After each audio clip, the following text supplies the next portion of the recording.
Hi, materials number 2. So let's talk about paint. So first of all, what are you going to be painting on?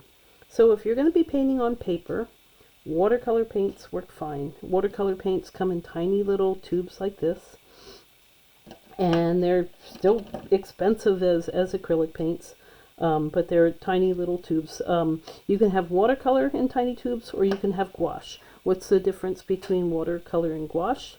Watercolor is transparent and doesn't have a white because you use the white of the paper. Gouache is opaque, so it's not completely transparent, and you can use a white, which is fine. But if you're going to be painting on something like seashells or little ceramic figures, you couldn't really use watercolor because it doesn't stick to it. It would kind of ball up and fall off. So what you're doing for your project determines what paint you want to use. If you're working on paper, watercolor is fine, or paper-like substance that's absorbent. If you're working on something like seashells or Barbie dolls or something else, use acrylic. You can also use acrylic on paper. So if you're working on paper or don't know what you're going to work on, go ahead and get acrylics. Acrylics come in bigger tubes. They can come in the big tube and they can come in small tubes. And my favorite brands are Graham and Golden's. They're a little bit expensive, but the difference between good paint and bad paint usually has a big letter on it. I guess this is the big letter on this one. And good paint. So when you're squeezing out your paint, don't squeeze your tube. Just basically kind of tap it out, because that's a lot of paint and it will go a long way, and I don't want you wasting paint because it is expensive. So with good paint, it's got a lot of pigment in it. If I spread this around, you can kind of not see my table. If I spread it with my finger, you can see it a little bit, but it's pretty much, it's got a lot of pigment in it.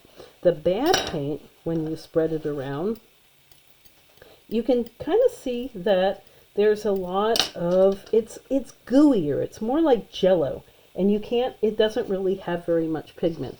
So with bad paint, you have a lot of filler and a little bit of pigment. So you can see through it a lot easier. With good paint, you have a lot more filler and a lot more pigment and less filler and binder. You need the filler and binder to have it bind and stick together. So you have to have that. You can't just have pure pigment, or else it would just fall apart.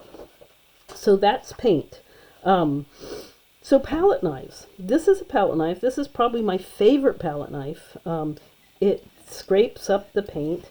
And let's mix the good paint with the bad paint and see what happens.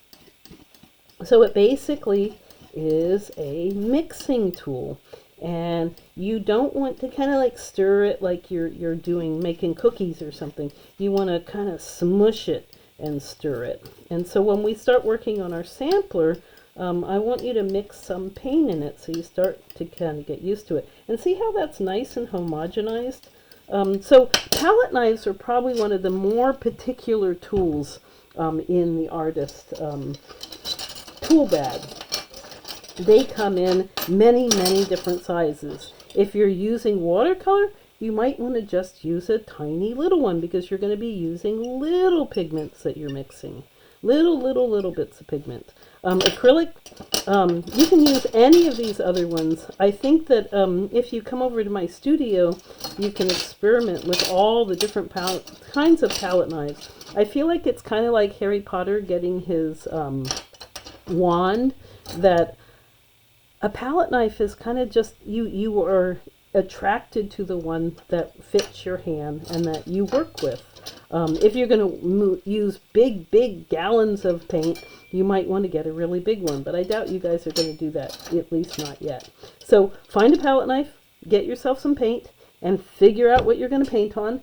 And yeah, good luck, and I'll see you for the next video.